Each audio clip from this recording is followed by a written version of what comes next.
Bienvenue sur Top Invest, la chaîne des tops d'investissement. Ici, on parle essentiellement d'entreprises de qualité. Avons-nous une opportunité d'investissement sur Investor AB? C'est la question à laquelle on va essayer de répondre en se basant sur les états financiers de la compagnie. Je rappelle que ceci représente uniquement mon point de vue et non un conseil d'investissement. Et comme d'habitude, je me réserve le droit de me tromper. C'est une demande spéciale d'un abonné Top Premium. Je rappelle que le lien vers le service... Le lien vers le service Top Premium est dans la description de la vidéo. Mais bon, je pense que pour ceux qui vont avoir tendance à y accéder après le 29 du mois de février. Bref, on n'est pas là pour parler du Top Premium ici. Donc, ce n'est pas un choix personnel. C'est une entreprise que je connais à distance ici. Donc, il faut faire attention sur ce type d'entreprise. C'est comme avec IDI ici. Le management est déterminant. L'allocation du capital également. C'est une holding dont techniquement, pour l'évaluer, j'aurais tendance à regarder ici les bénéfices nets par action. L'évolution ici du book value. Du point de vue revenu ici, c'est normal qu'on ait ceci. Donc, ne vous trompez pas. Attention, ce n'est pas ici qu'il faut regarder. Il faut regarder ici l'historique même d'allocation du capital. Où est-ce que cette compagnie investit et qu'est-ce qu'ils font avec le cash qu'ils récupèrent? Comment est-ce qu'ils récupèrent ce cash-là? Ok, est-ce que les entités dans lesquelles ils ont investi ici payent des dividendes ou bien elle a tendance ici à revendre ce portfolio-là et faire de la plus-value dessus? Ok, elle investit massivement où? Est-ce que ce sont des entreprises cotées, du non-coté? Voilà, il y a beaucoup de questions à poser au-delà. Donc, je sais généralement que ce genre d'entreprise, je ne vais pas avoir tendance à évaluer ce type d'entreprise-là avec les agrégateurs. Il faut lire les rapports financiers, il n'y a pas de raccourci ici. OK? Donc, on va quand même essayer. Mais je sais déjà que c'est un exercice qui ne va pas rendre justice à Investor AB. OK? Donc, je vais aller directement ici au niveau du Tangible Book Value. D'accord? Et l'évolution de ce Tangible Book Value ici, dans le temps, on constate que nous avons une entreprise ici qui a tendance à augmenter son book value année après année. C'est une bonne chose. Actuellement, si vous investissez par rapport au book value, ici, vous payez à peu près 561 milliards ici en termes de, je pense, la couronne suédoise ici, si je ne me trompe pas. D'accord?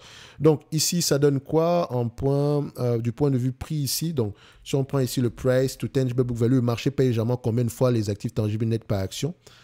On regarde en moyenne. On prend la médiane ici. On est aux alentours ici de 1,1 fois en moyenne. Sur les 20 dernières années, c'est une fois les actifs tangibles nets par action.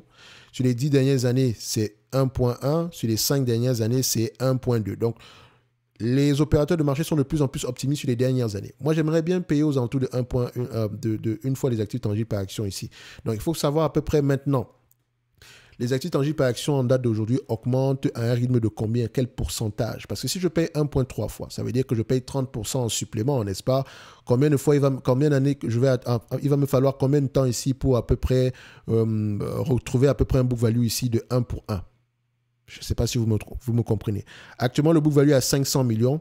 Et si vous l'achetez en date d'aujourd'hui, cette compagnie-ci, c'est à peu près 500 milliards.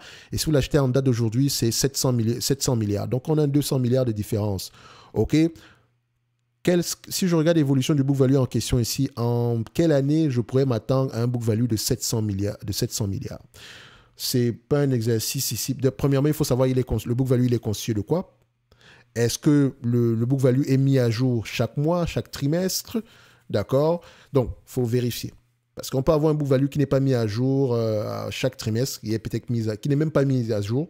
D'accord? Donc, il faut toujours aller vérifier ici. Si je constate ici que cette compagnie, par exemple, c'est un exemple bête, hein, disons qu'elle détient, par exemple, une entreprise comme Stripe. C'est un exemple, je ne dis pas que c'est le cas. Stripe ici est peut-être évalué à, je prends en couronne, en couronne suédoise ici, disons que Stripe est peut-être évalué ici disons à 1 trillion de couronne norvégienne, enfin de couronne suédoise, excusez-moi, je suis fatigué, d'accord? Donc ici, imaginons que cette compagnie-ci détient 90% de Stripe et que Stripe n'est qu'une infime partie de son portefeuille ici. Donc vous allez vous rendre compte que Stripe seul, si Stripe est revendu en date d'aujourd'hui, on pourrait ici, et qu'on récupère nos 90%, on pourrait ici se retrouver avec 900 milliards. Or, aujourd'hui, on me demande de payer 700 milliards. Tout simplement parce que la valeur de Stripe n'est pas actualisée. Donc, il faut toujours aller vérifier qu'est-ce qui est inclus dans le book value.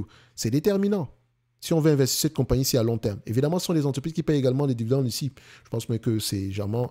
Elle ne paye pas un gros dividende en date d'aujourd'hui. Donc, il faut également poser la question par rapport à la qualité du management ici. Donc, j'ai vraiment du mal à évaluer ces compagnies du point de vue quantitatif.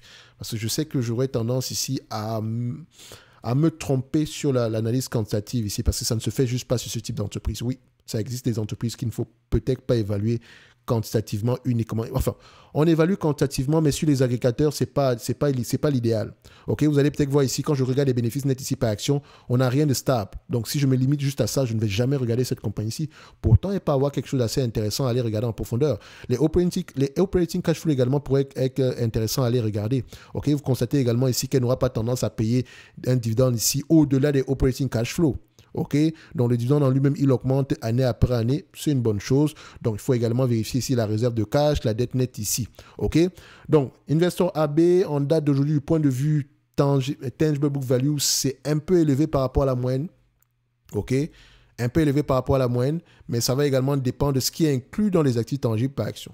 OK, il faudrait vérifier ici comment est-ce qu'ils sont ajustés. Donc, on va se dire ici, pour moi, je dirais ça sera une compagnie qui est correctement évalué en date d'aujourd'hui. Si on regarde l'évolution des actifs tangibles par action ici, prenons à peu près cette évolution-là annuellement. OK. Où est-ce que je vais aller regarder ça? Compound, voilà. On prend ça ici. OK. C'est un exemple tout bête, hein? Je ne dis pas que c'est ça ici. Donc, en moyenne, ici, le book value augmente de 10%. Ce qui veut dire quoi? Enfin, le tangible book value ici augmente de 10% en moyenne. Ce qui veut dire quoi? Ça veut dire que si je paye ici 1,3 fois les actifs tangibles par action et que ça augmente de 10% en moyenne, disons que je détiens l'entreprise pendant 5 ans, ça fait 1, 2, 3, 4, 5. Donc, en année N plus 5 ici, j'aurais eu, si le book value continue à augmenter, aujourd'hui, je paye peut-être 500 millions. Il est peut-être à 500 milliards, mais dans 5 ans, il sera à peu près aux alentours de 800 milliards. Donc, c'est-à-dire que par rapport à la capitalisation boursière actuelle, je ne surpaye pas. OK? Donc, il faut vraiment questionner l'évolution de ce book value-là. En tout cas, pour moi, c'est le genre d'entreprise, voilà, je préfère rester sur les lignes de côté ici. Donc, c'est un genre d'entreprise, je ne dirais pas que c'est difficile à évaluer, non, pas du tout. Mais voilà, c'est un type d'entreprise que je n'aime pas juste en fait. D'accord? Parce que je n'aime pas juste. Mais je sais que c'est une entité qui est très réputée par rapport à sa gestion, hein, par rapport à sa performance, elle est très réputée ici, dans le domaine ici, enfin au niveau de certains investisseurs ici, qui ont une certaine connaissance approfondie de ce business. OK? Donc, j'ai toujours entendu de bonnes paroles, enfin, de bonnes choses sur Investor AB, mais je ne me suis jamais vraiment penché dessus. Donc, faites attention ici à l'analyse quantitative que j'essaye de faire ici aujourd'hui, parce que je sais clairement que ça ne rend pas justice à cette compagnie. OK? Donc, ce n'est que mon point de vue, hein, et non un conseil d'investissement. Comme je dis ici, je me limite, je dirais que cette compagnie-ci est correctement évaluée en date d'aujourd'hui. Elle a les moyens de payer ce dividende-là également, et elle semble être assez bien gérée. Pas de grosses dettes, etc. D'accord? Donc, vous pouvez également regarder ici du point de vue bénéfice net, mais je vous dis toujours, ajuster ces bénéfices nets-là. Donc, vous pouvez prendre ici les net income, les normalized net income ici, et si on les normalise à peu près ici, et si on normalise et qu'on prend à peu près la médiane, ça donne combien? Donc, nous avons un business ici sur les 10 dernières années qui rapporte à peu près 30 milliards, enfin 28 milliards ici. Sur les 5 dernières années, c'est à peu près 39 milliards. OK? Donc, déjà, on doit comprendre pourquoi est-ce que les bénéfices nets ont fluctué entre-temps et si c'est durable dans le temps. Actuellement, on gagne à peu près 75 milliards. Est-ce que c'est durable? Je n'en sais rien. Mais si on se fie juste aux 40 milliards en question ici par rapport à la capitalisation boursière actuelle qui est à peu près à 700 milliards ici, de couronne suédoise ici, on a à peu près 7% de rendement. Ce qui n'est pas mal pour un business pareil. OK? Donc, il faut vraiment questionner ici la capacité d'allocation du capital du management. OK? Donc, ce n'est que mon point de vue et non un conseil d'investissement. Comme d'habitude, je me réserve le droit de me tromper. N'oubliez pas, en lien dans la description de la vidéo ici, jusqu'au 29 du mois de février, vous avez la possibilité ici de pouvoir... vous avez la possibilité ici d'avoir accès aux notes d'analyse qui sont généralement incluses dans le service Top Analyse ici. Donc, on partage essentiellement ici des notes d'analyse sur des entreprises qui nous semblent sous-évaluées. Donc, on lit les rapports financiers, on écoute les conférences call et on présente une entreprise. Ça reste une suggestion. On ne promet aucun rendement. Si l'entité vous intéresse, vous allez vous-même lire vos rapports financiers. Si vous avez des questions, on est là pour y répondre. En tout cas, pour ceux qui sont dans le service Top Analyse, parce que ici, vous n'aurez pas la possibilité de poser des questions. Mais n'empêche que si vous avez des questions, vous pouvez toujours venir ici et me poser la question en question. Enfin, la question en question. Ouh là là, je suis fatigué. Bref, si vous avez une question, c'est ici. OK? Donc, les places sont limitées. Je suis ambitieux, 900 personnes ici. Donc, vous voyez que la première journée ici, on a eu à peu près une centaine de personnes déjà. OK, je ne sais, à l'heure où vous allez regarder cette vidéo, peut-être que ça sera moins.